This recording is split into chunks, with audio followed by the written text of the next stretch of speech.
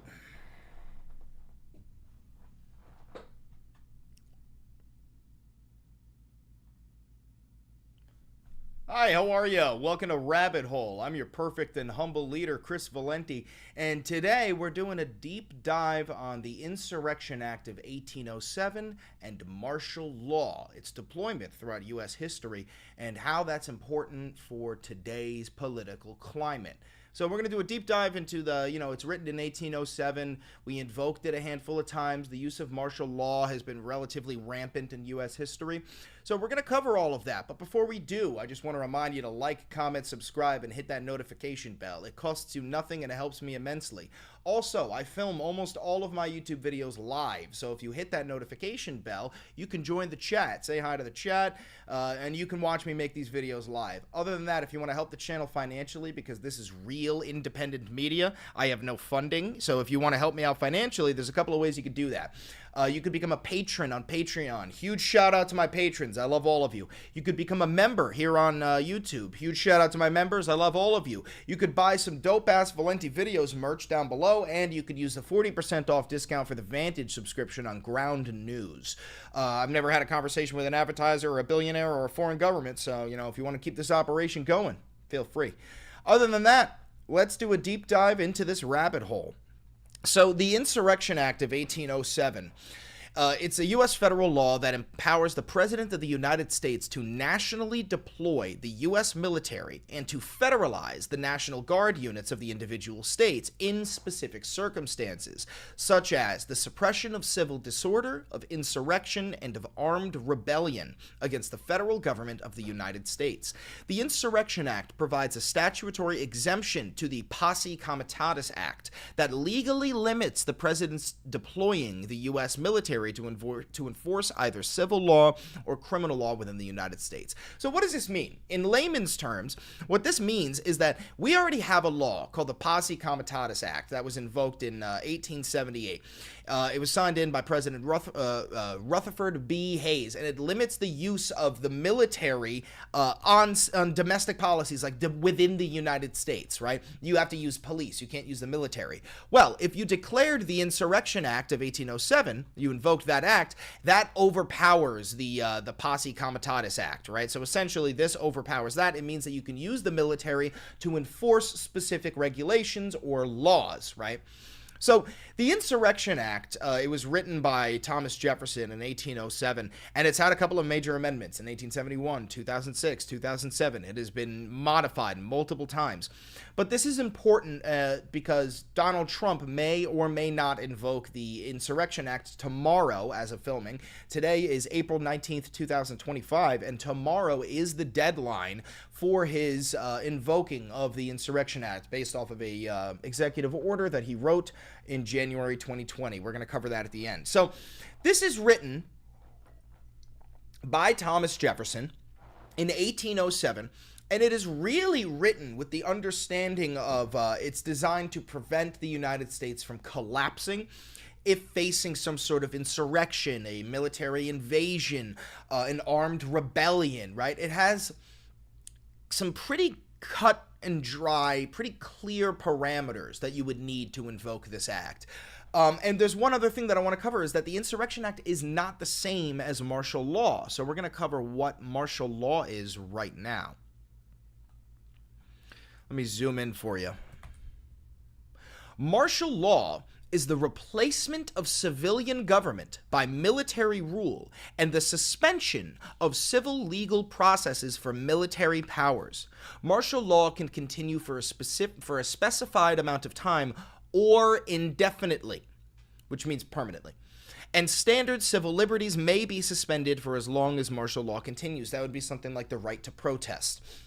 Most often, martial law is declared in times of war or emergencies, such as civil unrest and natural disasters. Alternatively, martial law can be declared in instances of military coups d'etats. So, something like during the insurrection on January 6th, the proclamation, the invoking of martial law would have been absolutely reasonable, but still, It's not necessary. It is a very extreme measure. Excuse me. It's a very extreme measure. So, perhaps you're wondering, hey, Chris, when have we ever invoked the Insurrection Act and or declared martial law throughout our history? You said it was relatively rampant. Well, I put together a handful of times that we've done that because it's happened so many times. So the first time that the the first time that it is referenced is during, let me scroll to the tip top here, the War of 1812. Okay? The War of 1812 was fought by the United States and its allies against the United Kingdom and its allies in North America. So this is sort of like the Revolutionary War Round 2. It began when the United States declared war on Britain on June 18, 1812. Although peace terms were agreed upon in December of 1814, the war did not officially end until the peace treaty was ratified by the United States Congress. Anglo-American tensions stemmed from long-standing differences over territorial expansion in North America and British support for Tecumseh's Confederacy, which resisted U.S. colonial settlement in the Old Northwest. In 1807, these tensions escalated after the Royal Navy began enforcing tighter restrictions on American trade with France and impressed sailors who were originally British subjects, even those who had acquired American citizenship. Opinion in the U.S. was split on how to respond, and although majorities in both the House and the Senate voted for war, they were divided along strict party lines, with the Democratic-Republican Party in favor and the Federalist Party against. News of British concessions made in an attempt to avoid war did not reach the U.S. until late July, by which time the conflict was already underway. And here we have some artwork from the conflict. I believe during the War of 1812, the British burnt down our White House, if I'm correct. The burning of Washington. Yeah, they ended up or maybe it was the Canadians that they got to do this, but we've got some great artwork from it. So if I scroll down, I've got my highlighted portions here. Where are they? Give it to me, give it to me, give me my highlighted portions. I asked for my highlighted portions. But listen, during the War of 1812, martial law was declared, the invocation of the Insurrection Act in the United States as a way to kind of hold the line. The next time that that martial law was declared, or the Insurrection Act, was during Nat Turner's Rebellion, which is historically known as the Southampton Insurrection. See, now you understand that the Insurrection Act is declared when there's a fucking insurrection. It was a slave rebellion that took place in Southampton County, Virginia, led by Nat Turner. There he is there. Was an enslaved black carpenter and preacher who led a 4-day rebellion of both enslaved and free black people in Southampton County, Virginia. Based. The rebels, made up of enslaved African Americans, killed between 55 and 65 white people, making it the deadliest slave revolt for the latter racial group in U.S. history. The rebellion was effectively suppressed within a few days at Belmont Plantation on the morning of August 23rd, but Turner survived in hiding for more than 30 days afterward. There was widespread fear among the white population in the rebellion's aftermath. Militias and mobs killed as many as 120 enslaved people and free African Americans in retaliation. After trials, the Commonwealth of Virginia executed 56 enslaved people accused of participating in the rebellion, including Turner himself. Many black people had not participated were also persecuted in the frenzy. Because Turner was educated and a preacher, Southern state legislators passed new laws prohibiting the education of enslaved people and free blacks, restricting rights of assembly and other civil liberties for free blacks, and requiring white ministers to be present at all worship services. So this is another example of the government using the Insurrection Act in order to put the boot on the neck of the American fucking people. Or in this case, I guess, freed slaves and active slaves were probably not considered people, let alone American people. Anyway, let's move on to the next one. So this was the, what is this called? The Fugitive Slave Act of 1850. So in 1855, the Wisconsin Supreme Court became the only state high court to declare the Fugitive Slave Act unconstitutional as a result of a case involving fugitive slave Joshua Glover and Sherman Booth, who led efforts that thwarted Glover's recapture. So jury nullification occurred at local northern juries acquitted men accused of violating the law. Secretary of State Daniel Webster was a key supporter of the law and expressed in his famous 7th of March speech he wanted high-profile convictions. The jury nullifications ruined his presidential aspirations and his last-ditch effort to find a compromise between the North and the South. Webster led the prosecution against men accused of rescuing Shadrach Minkins in 1851 from Boston officials who were intended to return Minkins to slavery. The juries convicted none of the men. Webster sought to enforce a law that was extremely unpopular in northern states, and his Whig party passed him over again when they chose a presidential nominee in 1852. So essentially what you're starting to pick up on, if you're seeing the trend here, is that when the civilians of the United States act out of line in terms of the powers that be, the state, the Department of Defense, and the military's current prerogative, if you try and act out of line and use your Second Amendment rights or even your First Amendment rights, you protest en masse, the government already has a blueprint in line to label what you're doing as an insurrection and then thwart it by using the military, the National Guard, the Army. I mean, the National Guard isn't the military, but by using members of the military in order to usurp things that we already have in place, like the Posse Comitatus Act. So I'd say the most famous use of it is obviously the American Civil War. There's never been an insurrection in American history that is even close to the level of damage that the Civil War caused. And as we all know, I mean, I love how it's also known by other names, but the Civil War was the bloodiest conflict that America has ever been involved in, right?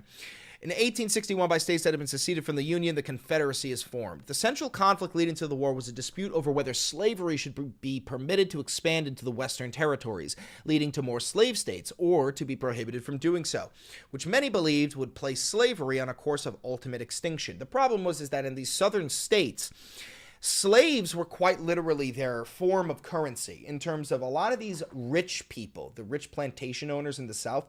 They didn't have liquid cash. What they had was hundreds of slaves and all of this land, and the land was operated by the slaves, and that was how they were able to show their wealth. If you suddenly abolished slavery, not only would these slaves be free, but then all of these people who are quote-unquote wealthy would no longer be wealthy. All of their wealth is accrued in slaves and plantations. They don't have the ability or the skill to fucking take care of these plantations. They were assets, exactly. Thank you, Jack Wolf, my moderator.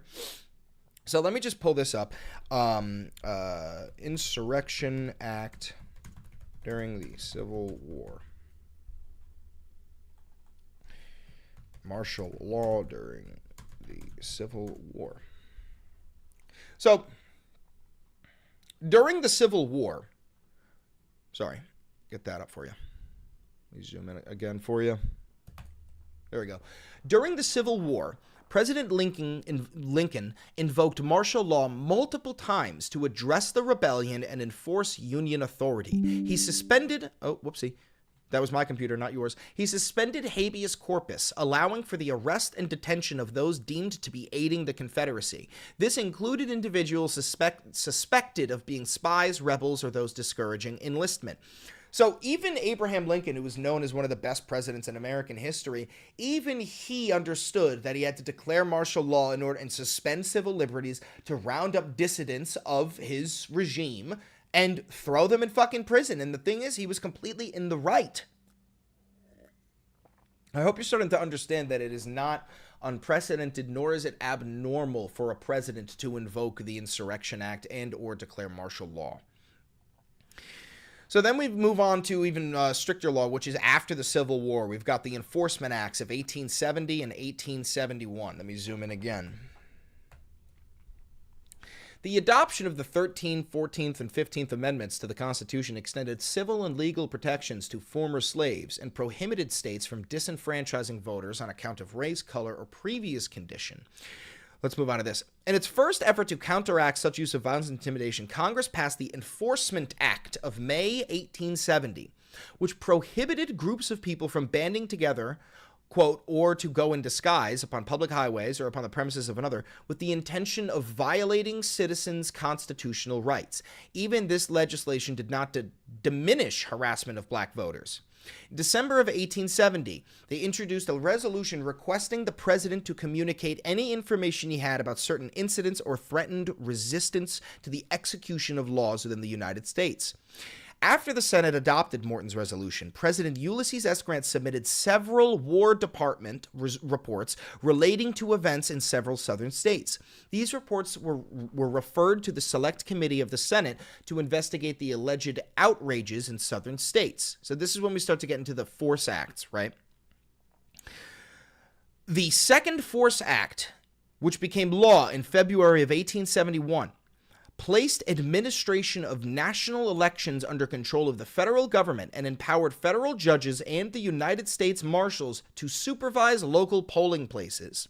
The Third Force Act empowered the president to use armed forces to combat those who conspired to deny equal protection of the law and to suspend habeas corpus if necessary to enforce the act. So this is an expansion upon the Insurrection Act. And what it means is that during federal elections, during any election, if there are groups of people who try to intimidate or prevent people from voting for whoever they want, the president of the United States can literally use the military to stop those people from preventing the, the fucking transition of, or to stop fucking voting. If you want to go vote and there's a group of fucking people trying to intimidate you, the president can dead ass use the goddamn military to force those fucking people off the premise, right?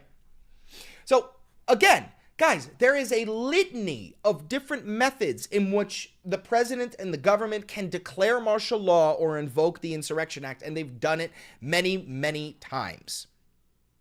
So then we've got a big part of the integration, the desegregation of schools, right? You start to move into the civil rights era, right? When segregation was deemed unconstitutional and every school across the United States was forced to desegregate and allow black and white students to go to the same schools, we got massive resistance in a lot of these southern states, right? And we've had, what happened was there was a crisis, right? We got the Little Rock Nine. It was a group of 9 African-American students who were enrolled in Little Rock Central High School in 1957. Their enrollment was followed by the Little Rock Crisis, in which the students were initially prevented from entering the racially segregated school by the governor of Arkansas. They then attended after the intervention of President Dwight D. Eisenhower. Now, if I scroll down, I could probably find, here's what it is. All right, yeah. So several segregationist councils threatened to hold protests at Central High and physically block the black students from entering the school. Governor Orville Faubus deployed the Arkansas National Guard. He deployed the National Guard to literally stop these black students from going into the white school. And in retaliation, Woodrow Wilson Mann, the mayor of Little Rock, asked President Eisenhower to send the fucking 101st Airborne to enforce integration and protect the 9 students. What happened was President Eisenhower, based as fuck, invoked the Insurrection Act, deployed the 101st fucking Airborne. This is after World War II, by the way. And the 101st Airborne, the U.S. Army, they go to Little Rock without the black soldiers at request of the Department of Justice and federalized the National Guard. So those National Guard members who were forced to prevent the black students from entering under orders of the governor, the president goes, "Fuck you, governor of Arkansas. I usurp your power as the president, and now your troops are my fucking troops." The entire 10,000-member Arkansas National Guard taking it out of his control. 2 segregationists were injured in clashes with federal troops. One who was struck in the face with a buttstock after trying to grab a soldier's rifle, and the second who received a minor bayonet wound to the arm. So, this is an example of the Insurrection Act being used for a good cause. These schools were not, they refused to follow federal law. They refused to desegregate their schools. They deployed the National Guard. They threatened the lives of these students. So what ended up happening? The president said, well, that's an insurrection. You can't use 10,000 fucking National Guard troops to disobey U.S. law. fuck you, we're invoking the Insurrection Act on your ass. And then the same thing happened again in 1962 with Ole Miss University, right? The Ole Miss riot, or the Oxford incident of 1962, was a major event in the civil rights movement, where a mob of white protesters rioted at the University of Mississippi in Oxford, Mississippi, after the integration of James Meredith, the first African-American student admitted to the university. The incident resulted in violence and the death of 2 people. So this is another example of when, President John F. Kennedy, he deployed federal marshals and troops to protect Meredith and enforce the court order, right? So even JFK, he went ahead and declared the Insurrection Act and fought back against these people. And then again, civil rights movement, right? The Selma to Montgomery marches were a series of protests in 1965 that played a crucial role in the fight for voting rights for African Americans in the United States. The most famous of these marches, Bloody Sunday, saw marchers violently confronted by state troopers on the Edmund Pettus Bridge in Selma, Alabama. These events, culminating in the passage of the Voting Rights Act of 1965, were instrumental in securing the right to vote for all citizens. On Bloody Sunday, marchers were violently attacked by law enforcement officials after crossing the Edmund Pettus Bridge. Again, 1967, where do we have it? The 1967 Detroit riot, also known as the 12th Street riot, is the bloodiest of the urban riots in the United States during the long, hot summer of 1967, composed mainly of confrontations between African-American residents and the Detroit Police Department. So what ends up happening is Governor George W. Romney ordered the Michigan Army National Guard into Detroit to end the disturbance. President Lyndon B. Johnson sent in the United States Army's 82nd and 100th Air Force, so here comes the 100th Air Force again, and to quell the riot. The riot resulted in 43 deaths, almost 1,200 people injured, over 7,200 arrests, and 400 buildings destroyed. The scale of the riot was the worst in the United States in 1863 New York City draft riots during the American Civil War, and it was not surpassed until the 1992 Los Angeles riots 25 years later, which we will be getting to in the rest of this video. Another time that we have martial law invoked is after the assassination of Martin Luther King Jr. Actually, I believe when this happened, my father was still in the military, and he was forced to hold position and told, if anybody steps foot after curfew, body them. He didn't. Nobody did. Following the assassination of Martin Luther King Jr. on April 4th, 1968, martial law was declared in multiple cities, and the U.S. military was deployed to help quell the widespread riots that erupted. These riots led to the deaths of 43 people, and more than 3,800 National Guardsmen were rushed to Memphis to restore the order. Excuse me. In response to the unrest, President Lyndon B. Johnson deployed the National Guard and other military forces to help control the riots. Some cities, like Memphis, Tennessee, declared martial law, effectively giving the military authority to enforce law and order. Now, it's also been used for natural events like Hurricane Hugo. Hurricane Hugo was a powerful tropical cyclone that inflicted widespread destruction across the northeastern Caribbean. I believe it hit some U.S. Virgin Islands or some shit like that. And this was in 1989. Where was it? Which island was it? Yeah, the U.S. Virgin Islands. And they ended up declaring martial law to help quell the fucking civil unrest that was happening during the nightmare of it. And then again, in 1992 with the Rodney King riots. Now, you may be too young to know this, but before there was George Floyd, there was Rodney King. Same story, different man. Police abuse, violent abuse of black people. And in 1992, the Los Angeles riots, also called the South Central riots or the Rodney King riots, were a series of riots and civil disturbances that occurred in Los Angeles, California, during April and May of 1992. Unrest began in South Central LA on April 29th after a jury acquitted 4 officers of the LAPD charged with using excessive force in the arrest and beating of Rodney King.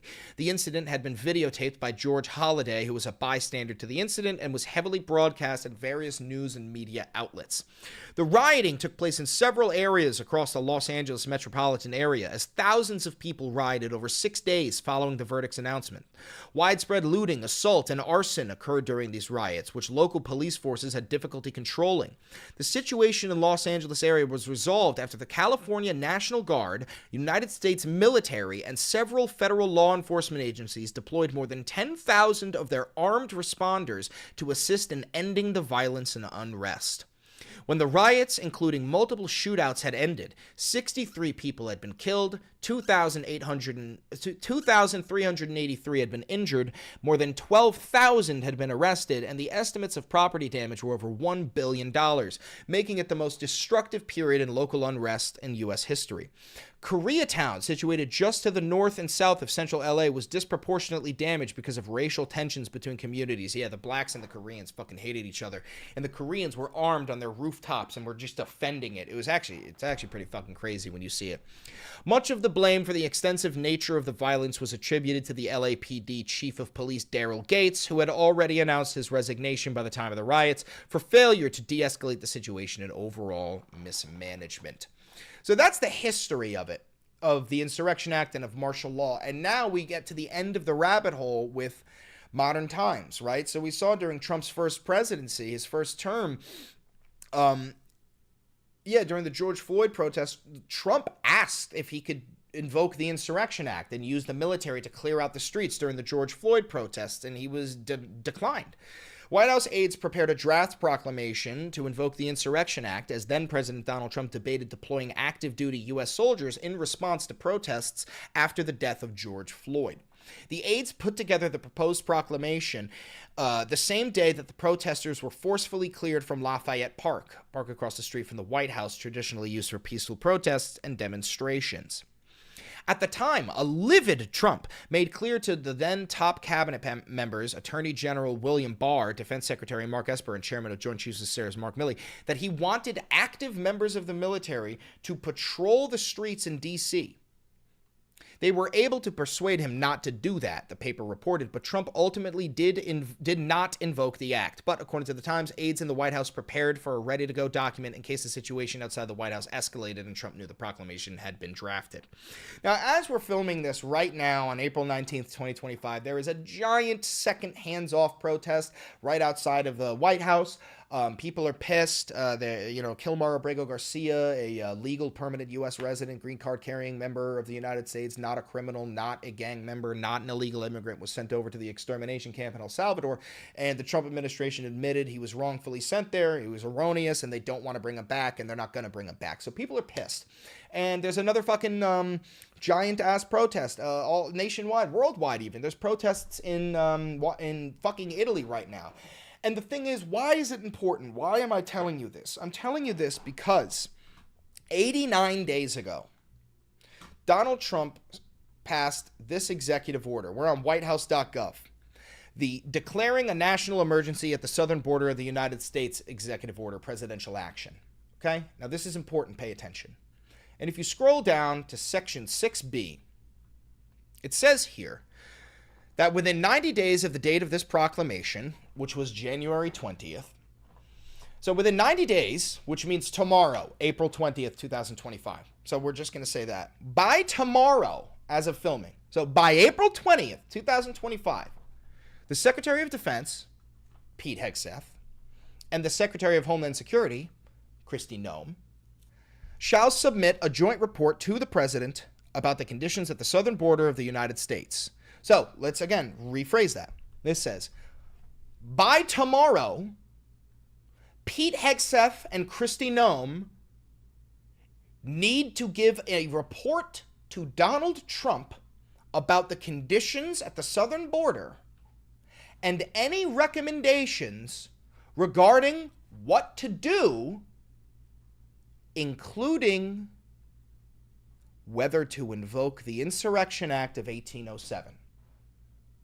So what this means is by tomorrow, by the end of the day tomorrow, Donald Trump will receive a joint report that when he opens it will either say, yes, sir, invoke the Insurrection Act, or no, sir, don't invoke the Insurrection Act.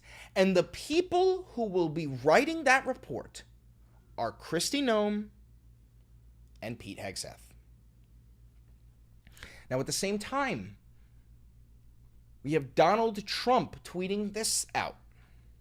Sleepy Joe Biden, the worst president in the history of the United States, has allowed millions and millions of criminals, many of them murderers, drug dealers, and people released from prisons and mental institutions from all over the world, to enter our country through its very dangerous and ill-conceived open border. Sorry, but it's my job to get these killers and thugs out of here. That's what I got elected to do. MAGA. So what he's saying is, he's greasing you up for tomorrow. Millions and millions and millions and millions and millions of criminals, murderers, drug dealers from prisons and mental institutions all around the world, they're all coming in. Sorry, guys. But I gotta do what I gotta do. I gotta do what I gotta do, including invoking the Insurrection Act of 1807. Thank you for tuning into the rabbit hole. I know it's scary. I know it's scary. What are you going to do? Call me a fearmonger for reporting on the fucking truth, on history, on the whitehouse.gov? Sorry. If you're watching this live, you stay. The live stream's going to continue. If you're watching this pre-recorded on YouTube, thank you so much for watching. Make sure to like, comment, subscribe, and hit the notification bell. Costs you nothing. Helps me immensely. If you do want to help the channel financially, because this is real independent media and I have no funding and I never had a conversation with an advertiser or a billionaire, all you got to do is become a patron on Patreon for $5 or become a member here on YouTube for $5 or buy some of the dope-ass merch down below or use the 40% off discount for the Advantage subscription on Ground News. Okay? I love you. Be safe tomorrow. Don't do anything I would do. But yeah, no, dead ass though. Be safe. Never stop fighting. Always be careful. I'll catch you in the next episode. All right. That was a pretty good episode, I'd say. It was a pretty good episode. Time to start making a thumbnail.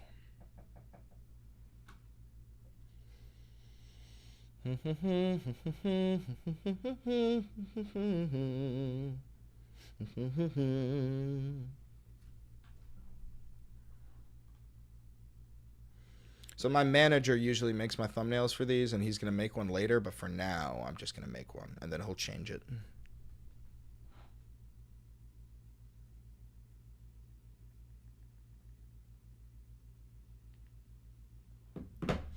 Okay, so we're going to need just, I guess, tanks rolling down the street.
Oh, yeah. I didn't even know he did the thumbnails. No, he only does my thumbnails for Rabbit Hole.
That'll do.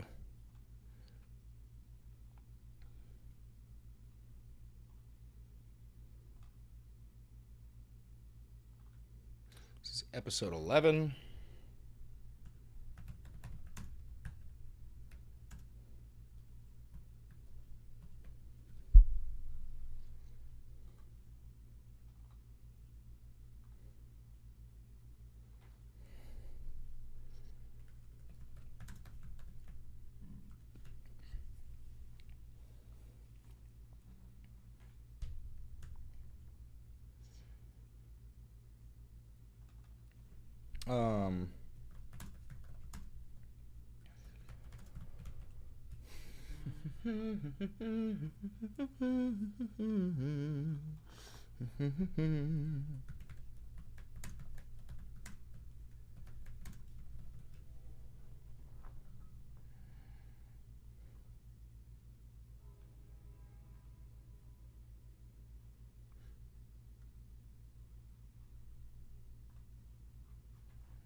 By the way, I know we are losing frames. I'm aware.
How do we like that? That's a great thumbnail, right?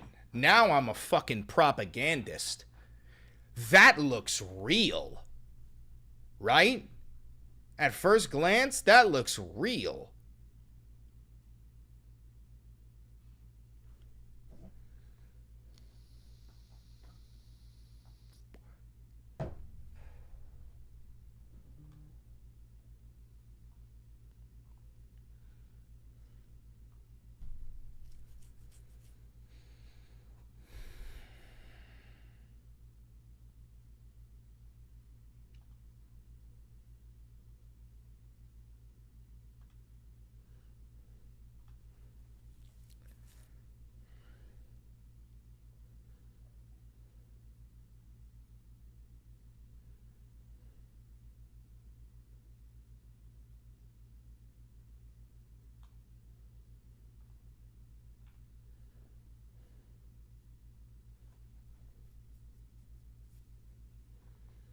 I know we're losing frames. We're going to lose frames until I'm done with this, unfortunately. This is why I need your donations. Got to get a new computer.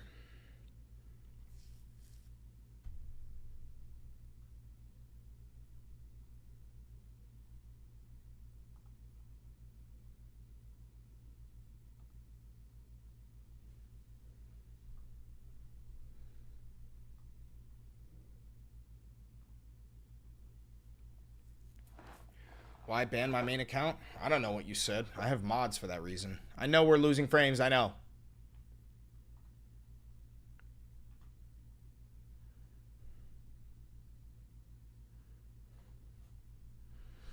Episode 11.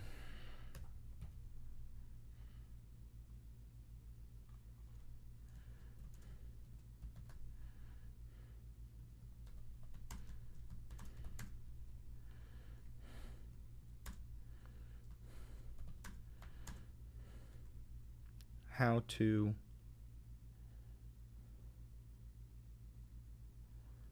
to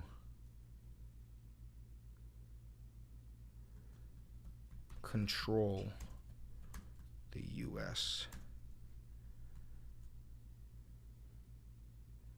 How to control the U.S. citizens.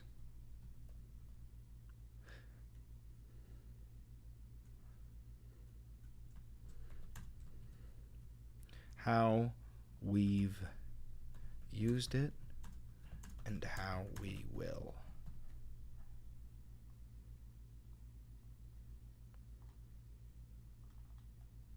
Paste.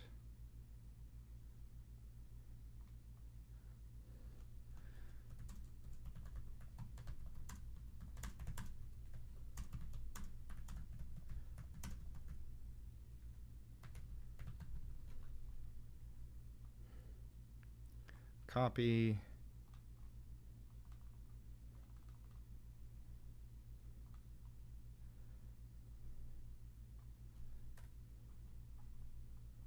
Paste. Thumbnail.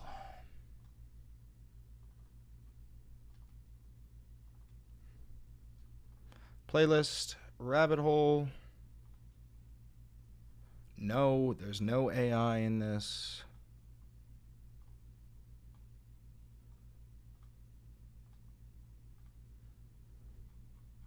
Sensitive events.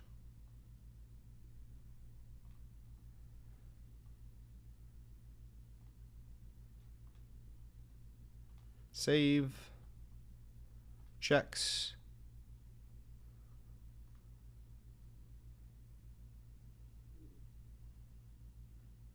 Publish.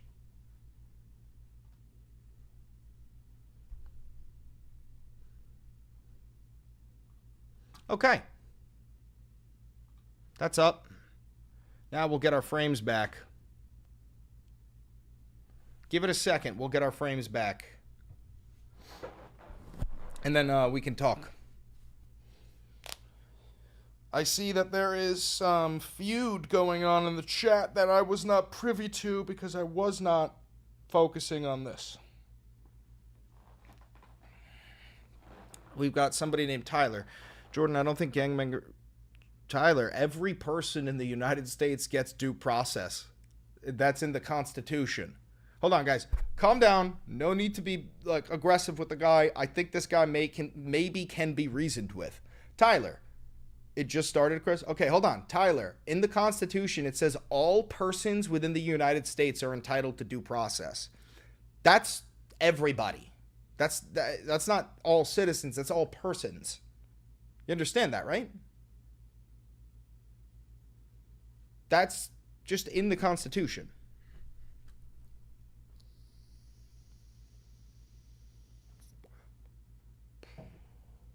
Not terrorists? Incorrect. Hold on. First of all, Tyler, do you know what due process is? And I'm not trying to insult you or bully you. I'm trying to talk to you for a second. Tyler, do you know what due process is?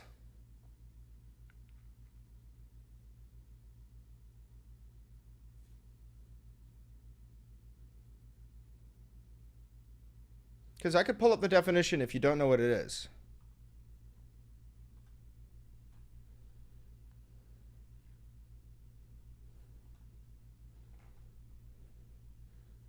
Yes, bro, of course. Then, okay, Tyler, please tell me what you think due process is. Just tell me what you think it is and your understanding of it.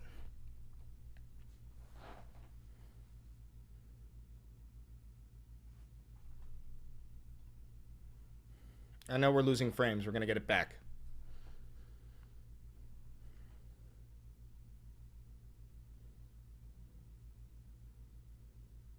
Little brother's a regular.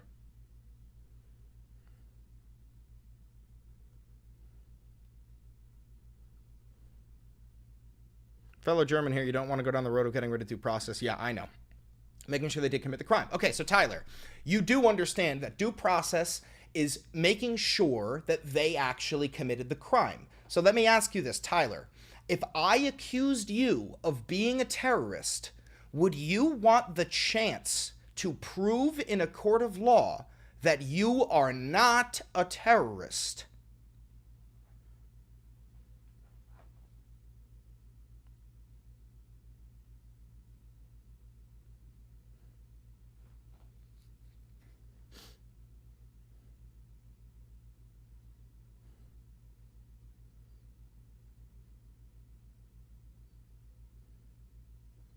I'll wait.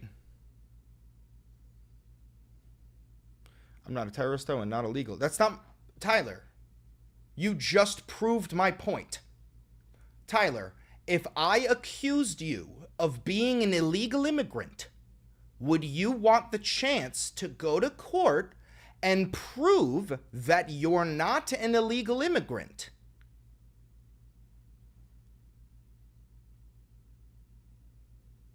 This is basic stuff, dude. This is very, very basic questions I'm asking you.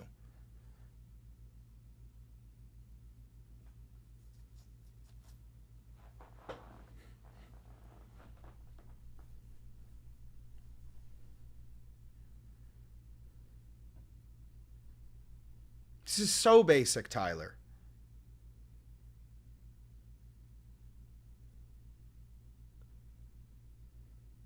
Yes, but also the guy they deported was a part of MS-13. The judge said that. The judge did not say that.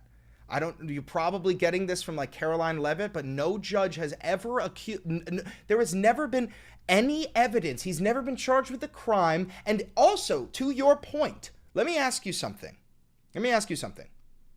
If I was a member of MS-13 20 years ago, and then I stopped being a member of MS-13 and I went 10 years, right? Didn't commit a crime ever. Question.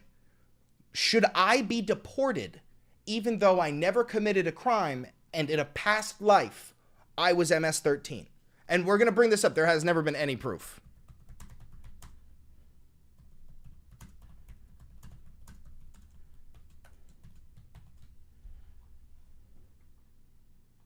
But we're going to bring this up. We're going to cover it. Look at the tattoos. Okay, so you're saying that because somebody has a tattoo of a gang, they should be deported. That's what you're saying, Tyler? Because I'm going to hit you with a follow-up question that's going to make you think.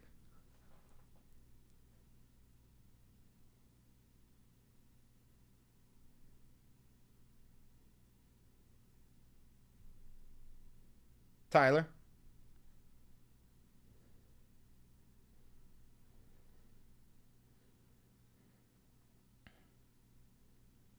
Okay, so Tyler, do you consider the Nazis as a terrorist, violent organization? Because I do. Like, do you think the Nazis are also bad? Because you clearly think MS-13 is a terrorist organization. Do you think the Nazis should be that level of classification as well? Why the fuck would you get a tattoo of a known gang? Just answer this question, Tyler.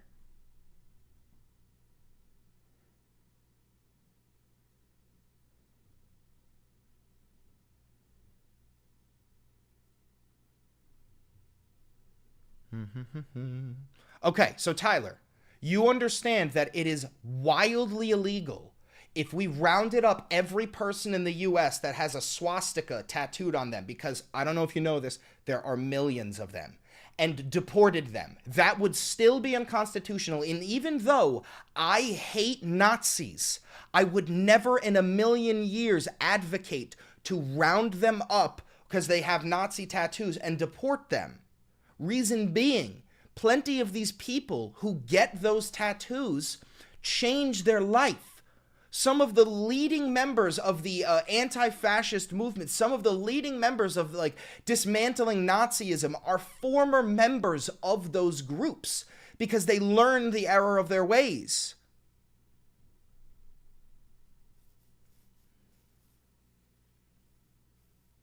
The Nazis aren't around anymore. Tyler, yes, they are. Tyler, yes, they are.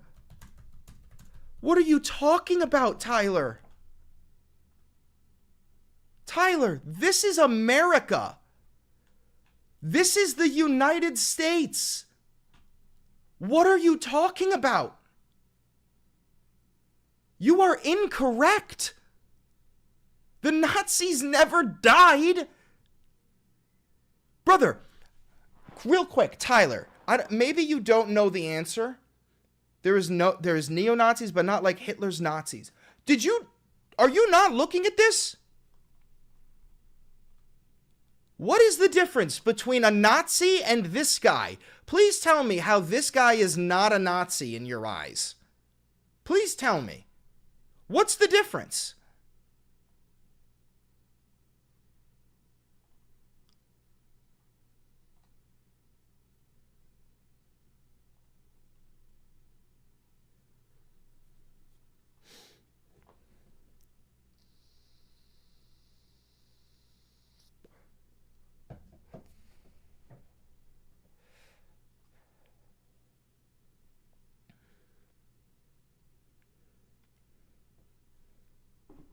Nazis are German, he is American.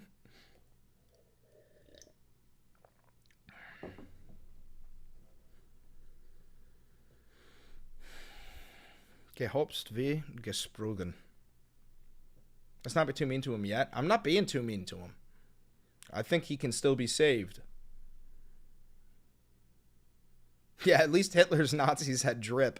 Yeah, you want to know who did that drip? Hugo Voss. Hugo Voss made all the uniforms for the Nazis. That's why they were so dripped out.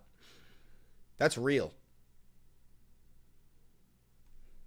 Yeah, but World War II Nazis aren't around anymore? Yes, they are, dude. They are grandparents. We executed 12 men in Nuremberg. What do you think the rest of the Nazis did?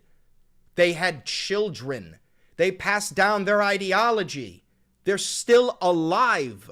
World War II was fucking 70 years ago. It's not ancient. It's not ancient history. The fuck? Anyway. So this is from the BBC, by the way. This is British media. Mr. Abrego Garcia has acknowledged entering the U.S. illegally in 2012, according to court documents. In March of 2019, he was detained along with 3 other people in Hyattsville, Maryland, in the car park of a Home Depot. Officers at the Prince George's County Police Department said the men were loitering and subsequently identified Mr. Abrego Garcia and 2 of the others as members of MS-13. In a document titled, quote, Gang Field Interview Sheet, the local police detailed their observations. They said that Mr. Abrego Garcia was wearing, quote, a Chicago Bulls hat and a hoodie with rolls of money covering the eyes, ears, and mouth of the presidents on the separate denominations. Officers also claimed the clothing was indicative of the Hispanic gang culture and that wearing the Chicago Bulls hat represents that they are a member in a good standing with the MS-13. So is this the evidence you're talking about, Tyler? That the evidence of him being a gang member was that he wore a Chicago Bulls hat and that his clothing was indicative of Hispanic gang culture? Okay. Stephen Dudley, a journalist and author who has spent years studying the MS-13 gang, said that it is true that, quote, at some point, the Chicago Bulls logo with the horns became a stand-in of sorts for the MS-13's devil horn symbol. But wearing the logo of the hugely popular basketball team, he added, is of course not exclusive to the gang. Any assertions about gang affiliation would need to be corroborated with testimony, criminal history, and other corroborating events, Mr. Dudley said. A judge ruled that he was. Tyler, tell me what judge, and I'll bring this up. You need to tell me what the fuck you're talking about. You can't just say that. Tell me what it is, and I'll look it up, and we'll see if you're telling the truth or not. Tell me who the fucking judge is. According to According to the field interview sheet and other court documents, officers said that they were also advised by a, quote, proven and reliable source that Mr. Abrego Garcia was an active member of MS-13's, quote, Westerns clique with the rank of Chiqueo.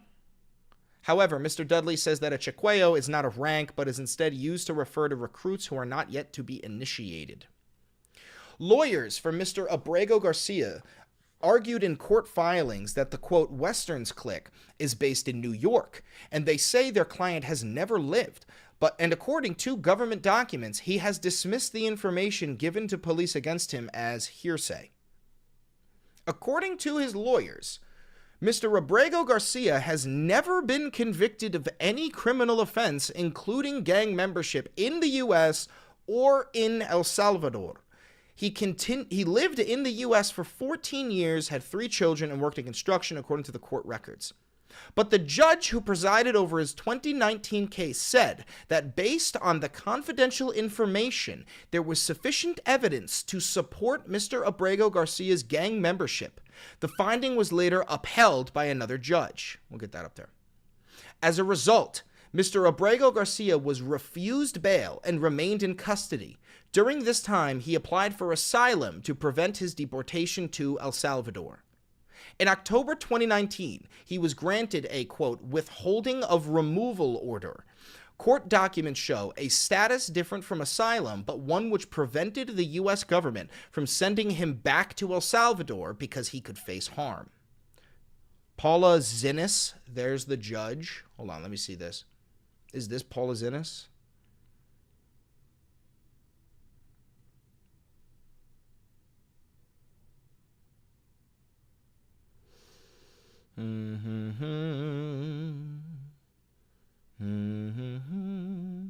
The respondent argues that the immigration judge clearly erred in determining that he is a verified member of MS-13 because there is no reliable evidence in the record to support such a finding. In this regard, the respondent asserts that a Prince George's County Police Department gang field interview sheet is based on hearsay relayed by the confidential source. The respondent also claims that he presented sufficient evidence to rebut the allegation that he is affiliated with MS-13, including character references and criminal records showing that he has only been charged with traffic offenses. Therefore, the respondent contends that the immigration judge erroneously ruled that he did not show that he is not a danger to the community. We adopt and affirm the immigration judge's danger ruling. See matter of Urbano. Notwithstanding the respondent's challenges to the reliability of the GFIS, the immigration judge appropriately considered allegations of gang affiliation against the respondent in determining that he has not demonstrated that he is not a danger to property or persons. Why is this all in fucking parentheses?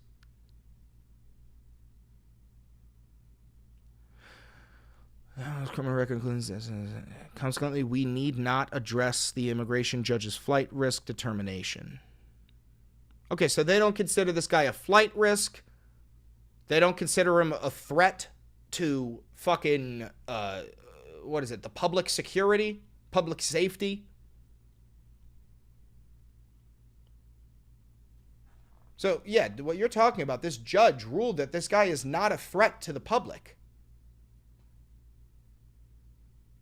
And in October, he was granted a withholding of removal order. So he was a part of MS-13? No! That doesn't prove that he was a part of MS-13 at all! Brother, what are you talking about? We just read it out loud. If he was a proven member of MS-13, they would have deported him, but they didn't, because in October of 2019, he was granted a withholding of removal. It's a status different from asylum, which prevented the U.S. government from sending him back to El Salvador. I just read it.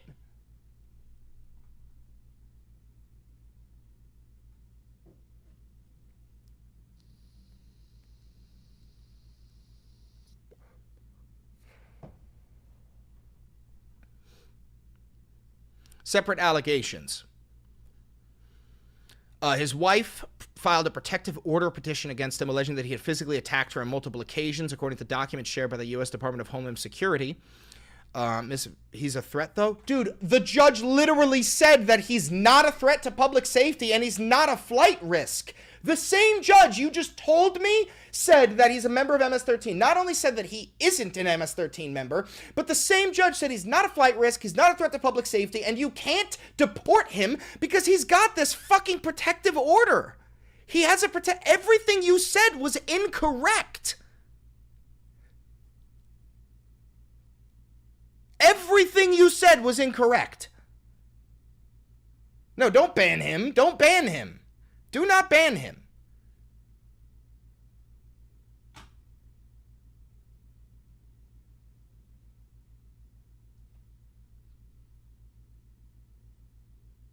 Again, this goes back to the root here. Tyler, let me ask you something, Tyler. You believe all of this stuff about him. Don't you believe that he should get the chance to defend himself in court? Don't you believe that he should have a lawyer and you should have to prove all of these allegations in a court of law? That's due process. Do you at least believe you've got to prove these claims in court?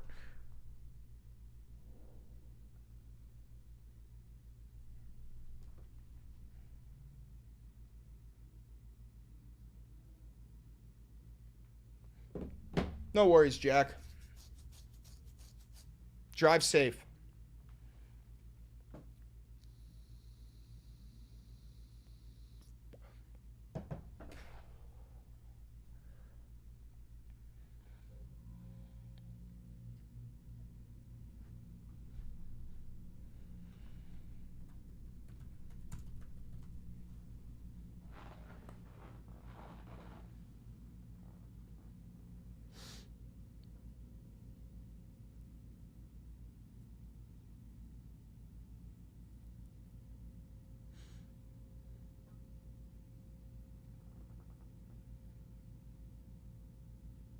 Did he run away? I don't know. I don't fucking know.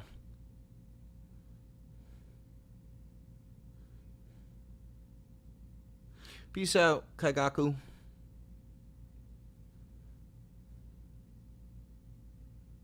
Think Tyler left? Maybe. Some people can't handle it. They can't handle having their belief system fucking challenged.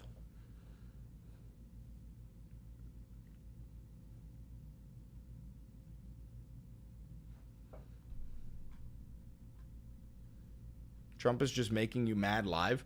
Yeah, he's the president of the United States, and I believe that he is a fascist. Yes. I love my nation, dude. I'm a patriot. I love my nation. I don't like this. I don't like all this shit that's happening. Yeah.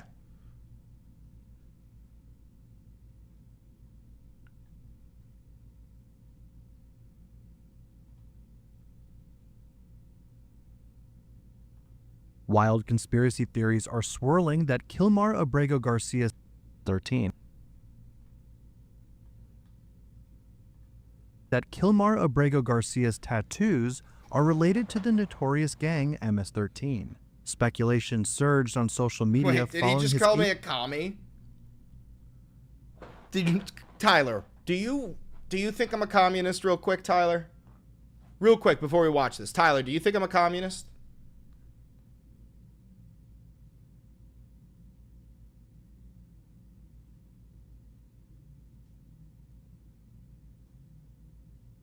Yeah, he did. No, I want to hear it from the horse's mouth. Tyler, do you really think I'm a All right, real quick, Tyler, what's a communist?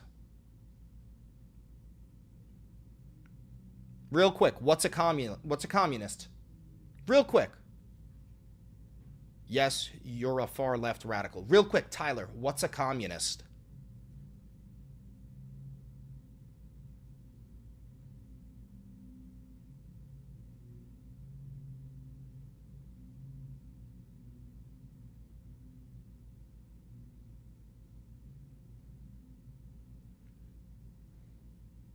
Someone who supports communism? What's communism, Tyler? What's communism, Tyler? Tell the class.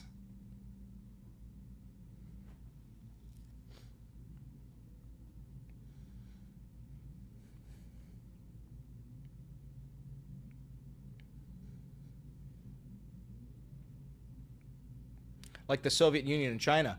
No, those are places. What's communism, Tyler? What's communism? Come on, brave boy. You can do it. You can do it. Come on. What's communism?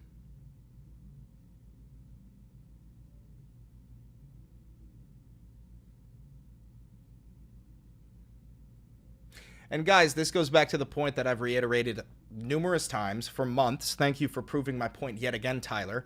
Modern conservatism is built upon not knowing the basic definitions of the English language. Tyler doesn't know what communism is. Tyler doesn't know what fascism is. Tyler doesn't know what capitalism is. Tyler doesn't know what democratic socialism is. Tyler doesn't know what Marxist-Leninism is. But Tyler will use all of those buzzwords because Tyler thinks they simply mean somebody who thinks differently than me. You don't like Trump? You're a communist. You don't like Trump? You're a Marxist-Leninist. I like Trump. I'm a capitalist. I'm a patriot.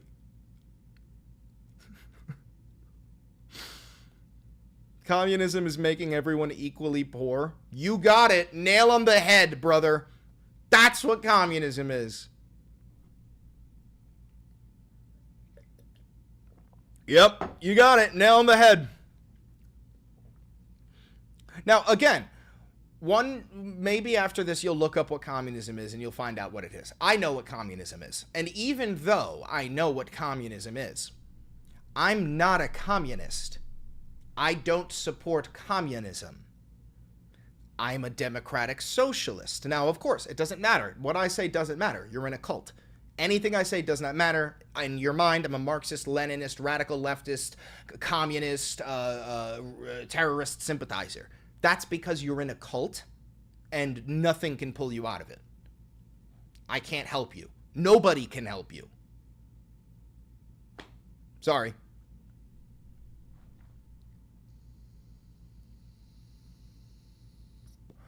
You're a red. Thank you for proving my point. Again, guys, go watch my old video called You Are Living in the Third Red Scare. There are these uneducated himbos who they get very scared and uncomfortable when people have differing opinions and belief systems. And what they do in America is immediately label you as a red or a commie or a Marxist-Leninist, because if you don't agree with the status quo, you are a threat in their eyes. And they're too stupid to actually do the research into what communism is or what fascism is. So instead, they just label the enemy as the red, as the communists, as the socialists, as anything. And they'll even label somebody as a communist fascist, which is quite literally an oxymoron.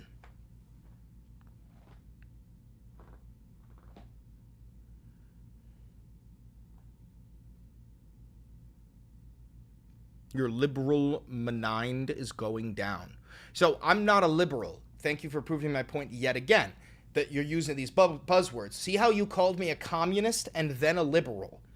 Liberals and communists are two different ideologies. You're too stupid to know that. So you think anybody who doesn't like Trump is a liberal, communist, Marxist, Leninist, radical, socialist, fascist. None of those things can intermix. But again, this isn't my fault. This is the fault of the American education system. It's not even your fault. I wish you weren't this stupid. The government wants you this stupid so that you would be desperate enough to join the military, be desperate enough to get a minimum wage job, be desperate enough to support Donald Trump. They want you this uneducated. It's not your fault. You're like Hassan, right? He's also a communist, bro. No, Hassan is a democratic socialist. I am also a democratic socialist. There are influencers out there who are communists. There are even communists in my chat. I'm not a communist. Do you understand that? Or is there anything anyone can say to get you to understand that when I'm telling you I'm not a communist, it means I'm not a communist. And I'm a democratic socialist. You just said it? I'm a democratic socialist. Do you think democratic socialists and communists are the same? Do you think those are the same thing? Those are two different ideologies. Oh my God. Oh my God. Thank you for the $10, Leandre. I love your channel. Keep up the good work, bro. Thank you, brother. I appreciate you. Similar. That's not how you spell similar. But, sure, I'll give you that. They're similar. But you're admitting right now they're not the same. Democratic socialism and communism are not the same, right? If they were the same, why would there be two names? Right? We're good. How you doing, Armidas?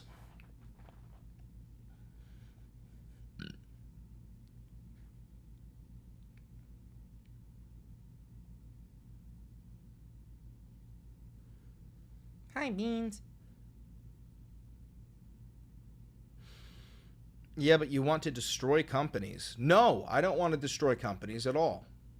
If you're curious about my belief system, ask me. You come in here, this is what conservatives do. They have these preconceived notions that anybody who doesn't support Trump wants to, like, burn down the nation. Brother, just ask me. I'm certain you will agree with all of my beliefs. I'm actually genuinely certain. I'm certain you will agree with all of my fucking beliefs.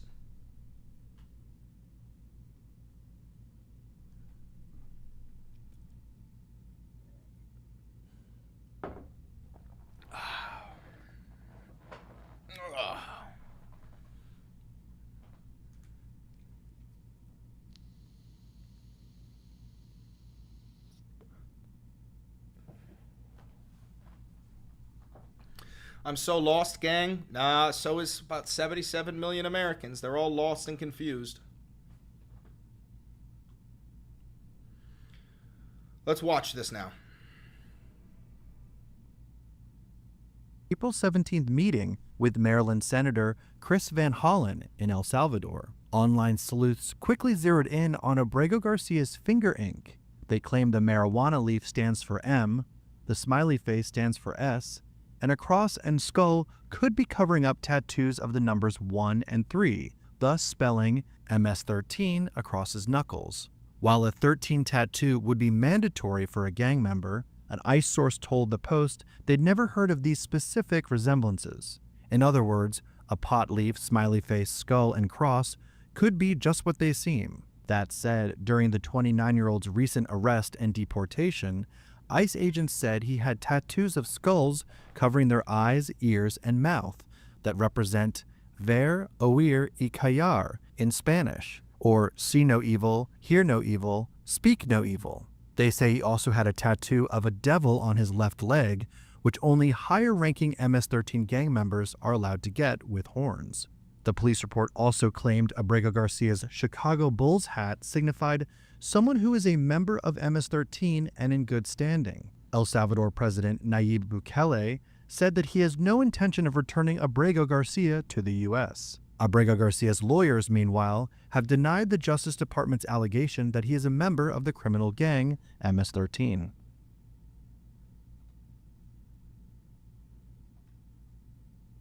Okay.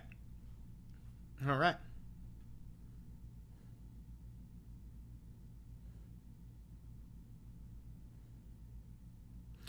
It's simple. You think people should get handouts. Pull yourselves up by the bootstraps. Dude, why are fucking Republicans so predictable? You guys all say the same fucking thing. No, what the fuck? What does that mean? Pull yourself up by your bootstraps. Dude, do you know your grandmother gets a Social Security check? Do you know that? She probably is on fucking Medicaid? What the fuck?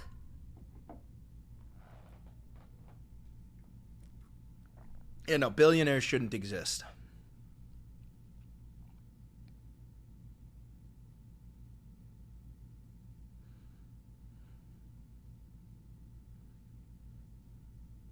Communism is when you have sick tattoos, bro.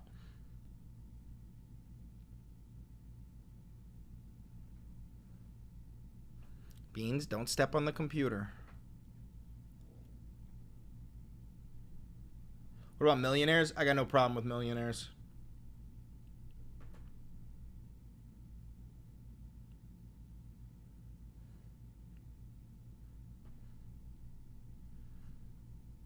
Beans, can you get out of the way? Fucking Christ. Am I wrong, Chris? No, Social Security is a socialist program. So are food stamps. So is Medicare. So is Medicaid. So is welfare. All of which are disproportionately consumed by right-wing voters. Red states use all of that more than blue states. Trump is not going after Social Security. Are you joking? Are you fucking joking right now?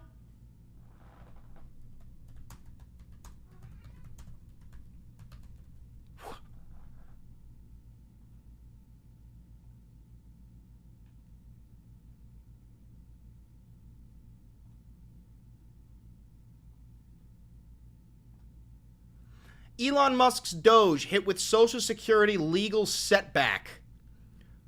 On Thursday, District Judge Ellen Hollander imposed a preliminary injunction heavily restricting access to American government's held Social Security data, Elon Musk's Department of Government Efficiency. What are you talking about?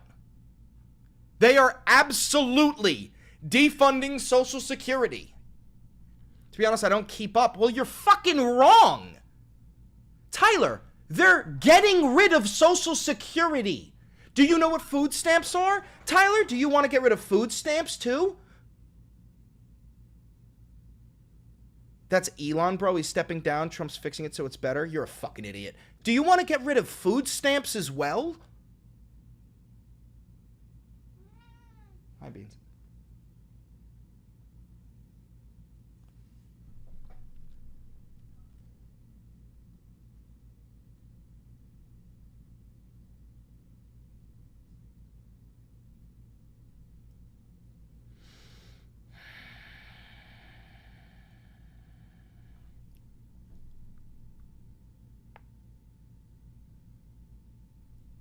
Nah, bro, again, I'm not the president. What a fucking lazy-ass excuse, dude. I don't understand why you talk so much shit if you don't know what the fuck you're talking about, dude. Bro doesn't know that red states receive the most welfare? Yeah, no, literally, Republican states receive the most welfare out of any other states. Republican voters receive the most welfare out of any other voting bloc. Republicans get welfare checks and Medicaid and Social Security. That's disability checks. It's almost entirely Republican voters.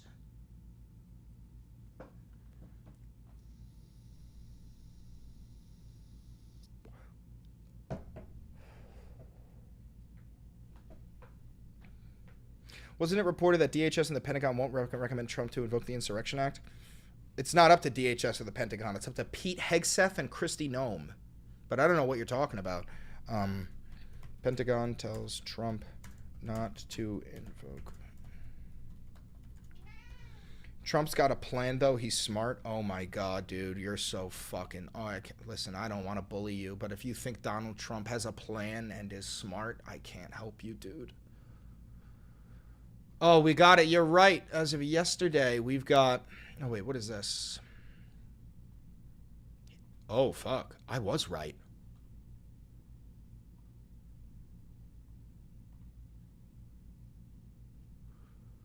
What is the Insurrection Act and will Donald Trump invoke it? He may make a decision this Sunday. Here's what Americans need to watch for. Told you. I fucking told you. I fucking reported on this shit months ago. I fucking reported on this shit months ago. Will Trump invoke the Insurrection Act? Here's what's happening and what Americans need to know. Story around Donald Trump and the Insurrection Act heating up, especially with Sunday's decision deadline fast approaching. As part of a January executive order, President Trump has asked for a detailed review of the situation. Yeah. Yep, I've covered this a million times.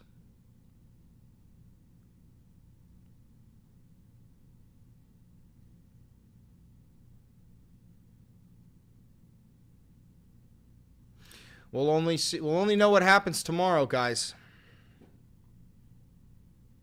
We'll only know tomorrow.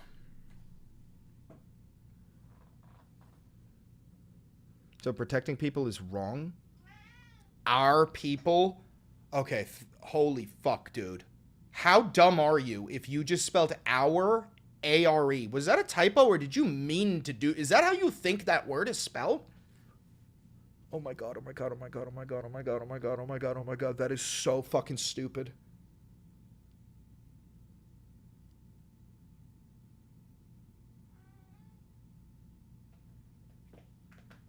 Holy shit. Typo? It fucking better have been, dude. Holy shit. So, listen, we already covered this earlier and I don't want to do it again, but let me just ask you straight up, Tyler. Do you feel unsafe enough to support the U.S. military being deployed in your city? Like, do you feel a level of uncertainty and danger that you would support the U.S. military being deployed in your city to quell the situation? I don't know where you're from.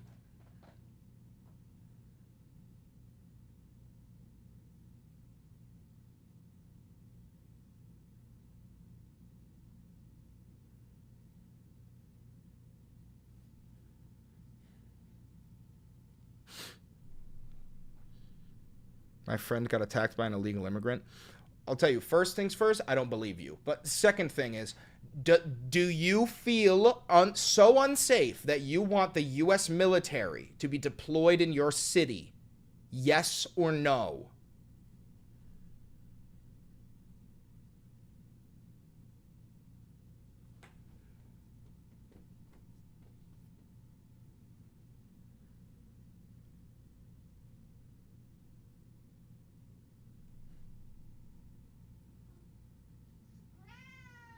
Hi, Bean.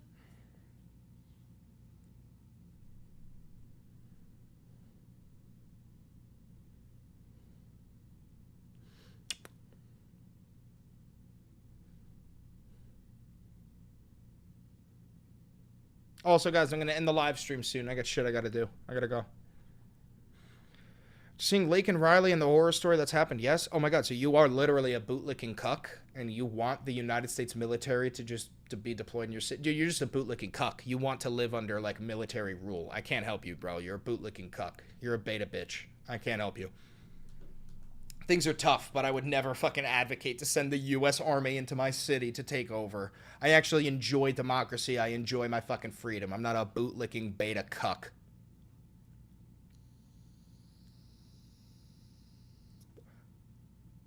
For safety. Yeah, you want the military in your city because you're such a coward. You feel so afraid that you're willing to just sacrifice your civil liberties and allow the U.S. military to assume control. Bro, you're a bootlicking beta cuck. I can't. Nobody can help you, bro. You're a bootlicking beta cuck.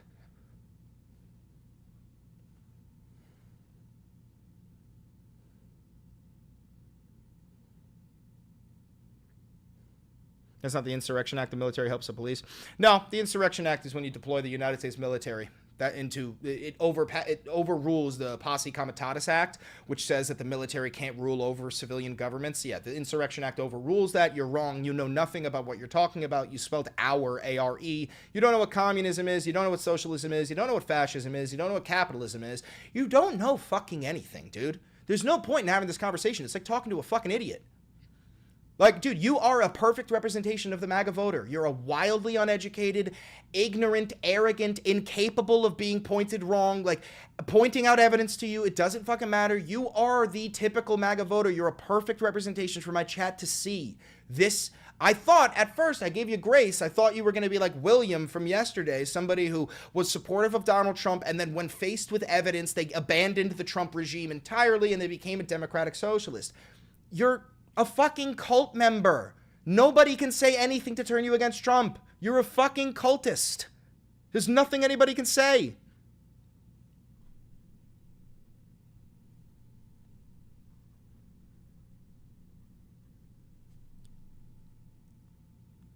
Don't listen to libs and woke people. We've already said that I'm not a lib. You don't even know what woke is. As we know, you don't know what any definition is. I challenge you to tell me what woke is right now. You're probably going to type out blue-haired SJWs. You don't know what woke means. It comes from a fucking long-term understanding of the systemic racism within the U.S. government and that you were awoken. These are things that are too complex for you to understand. You should just stay in whatever lane you're in. This guy just injects Fox News into his veins. No, literally, just stay in whatever fucking business you do, bro. You don't know anything about politics. There's no point.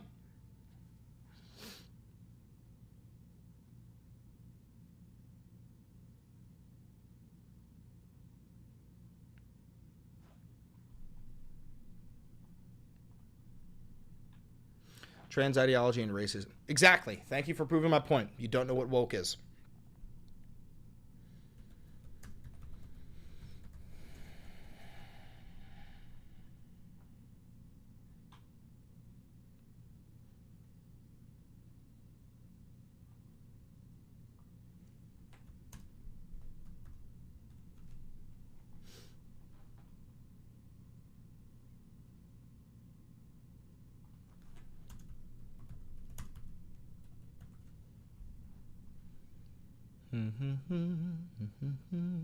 Like being racist to white people. Exactly, dude. You're digging yourself deeper in the hole. That's what you think woke is. You're proving my point. That's not what woke is. You are propagandized. You're spoon-fed American propaganda.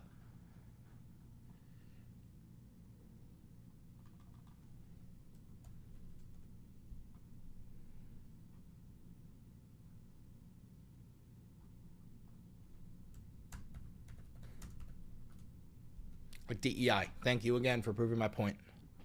You keep on proving it repeatedly, bro. You're doing me a favor right now.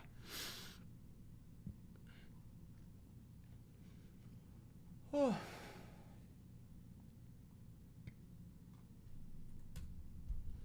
You like DEI? Yeah, because I know what DEI is. You probably think DEI is when there's a qualified white dude, but instead we choose the unqualified black woman. I like DEI because I know what diversity, equity, and inclusion initiatives are, and I actually am in this field, and this is what I do for a living. You don't know what DEI is, just like we've covered the whole time. You don't know what anything is. So, yeah, you probably hate DEI because that's what you think it is, right?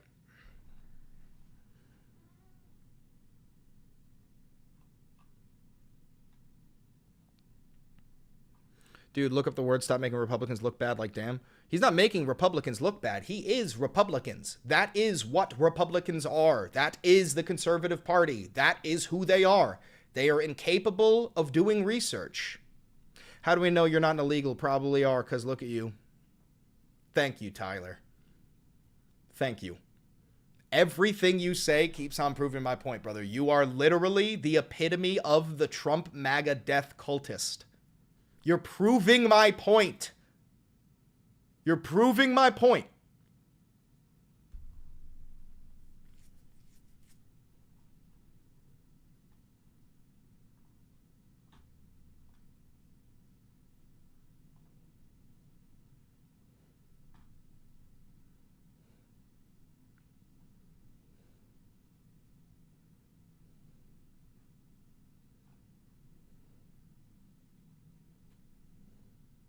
Not a cultist, I'm a free thinker. Yes, you are. Yes, you are, brother. Absolutely.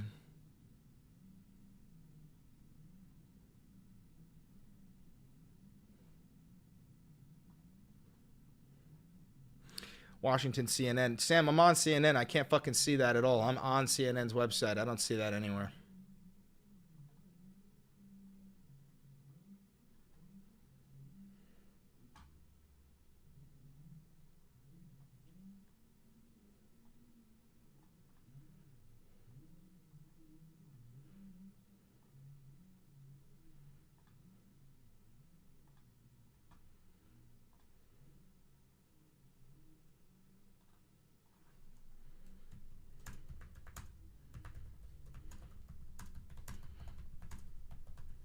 Of course, you're on CNN.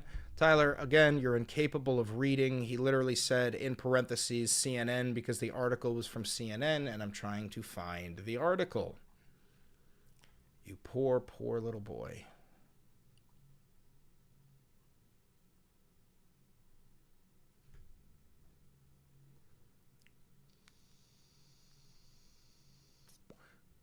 Oh, this is all speculative.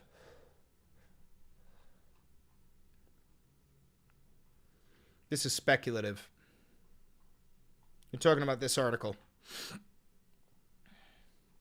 See, read this part right here.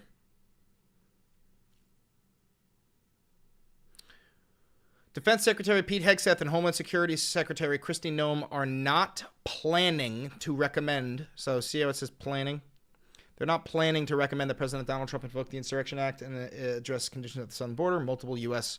Officials told CNN. So again, none of this fucking matters. They will change their decision last second if Trump orders them to. You have to understand, this isn't actually Pete Hegseth. It's not actually up to Pete Hegseth and Kristi Noem. This is not up to them. This is up to Donald Trump. If Donald Trump wants to invoke the Insurrection Act and they challenge him, they will be fired on the spot. That's what this is. This is entirely about Trump's decision. My bad, Chris. You didn't do anything wrong. This is entirely Trump's decision. This has nothing to do with Pete Hegseth or Kristi Noem.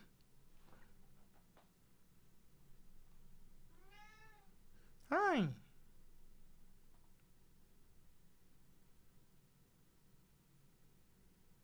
Why do we ban Marquis so quick? I don't know. I didn't even see Marquis. Look at the stock market right now. Really? Are you sure you want me to do that? Are you sure you want me to do that? Here's today. Here's the past 5 days. Here's the past month. Are you sure you want me to do that, Tyler? You want me to show you Trump's stock market? Really? Is that really what you want? Really? Because there's the stock market. It went up, though? No, it didn't. No, it didn't. You're looking at it. I'm sorry, is this fake liberal news? No, it didn't go up from before. It went down from before, sweet summer child. Here's 1 day.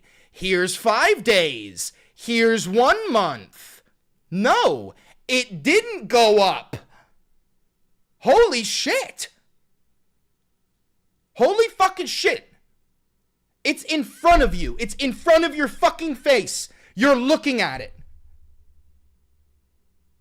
You're looking at it. That's what stocks do. Dumb bitch, you just said it went up. It went down. Did it go down or up? Hold on. Did it go down or up? Is this down or is this red or green? Tyler, is that red or green? Tyler, is that red or green?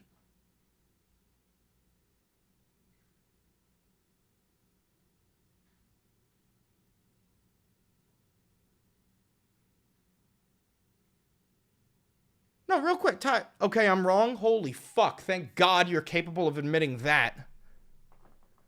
I mean, Jesus fucking Christ. It's in front of your fucking face, dude. It's in front of your fucking face. Oh my God.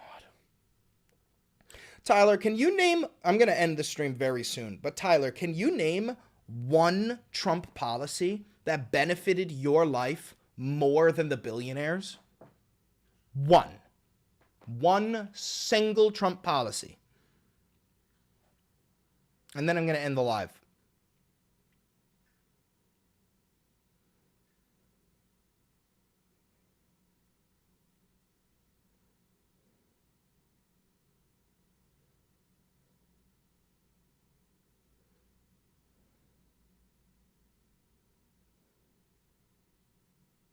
No tax on tips. Something he hasn't done yet? So let's try it again, Tyler. Can you name one Trump policy that benefits you more than the working class? Because guess what, dipshit? There's still tax on tips, dumbass. Can you name one Trump policy that he has passed that benefits your life more than the billionaires. I'll let you try one more time, sweet, sweet summer baby. One more time.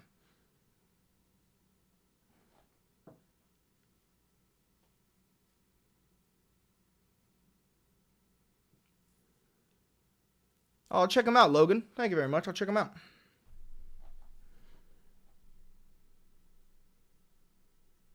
He gives tax breaks for rich people so they pay more to us workers.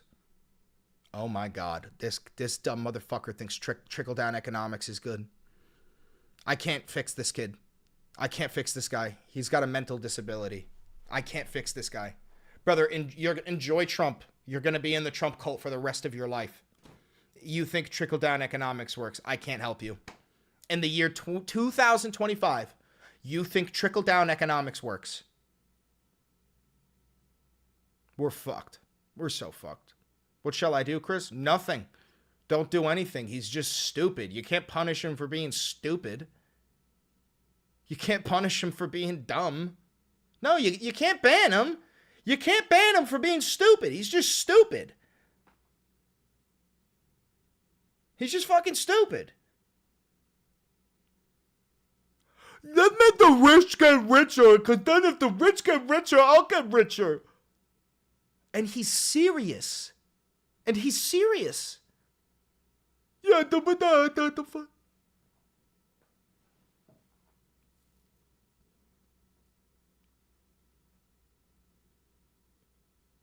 that's so sad, dude. I wish you the best. I truly do. I hope you get better. I hope you get the help you need. I hope somebody helps you figure out, like, you should be advocating for policies that help you, not for policies that help the rich. You were duped into that. I do wish you the best. I hope you make your way out. That's all I got for you. Okay, proved you wrong? Yeah, proved me wrong, brother.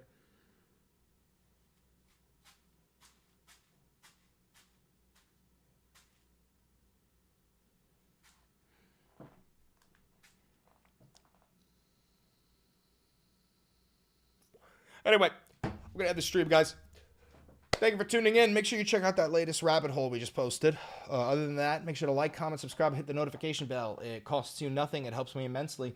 And if you do want to help the channel financially, you can donate cash here. You can buy some merch. You can become a patron. You can become a member. And you can use a 40% off discount for Ground News. Okay? Other than that, thank you for everybody tuning in. I wish you all the best.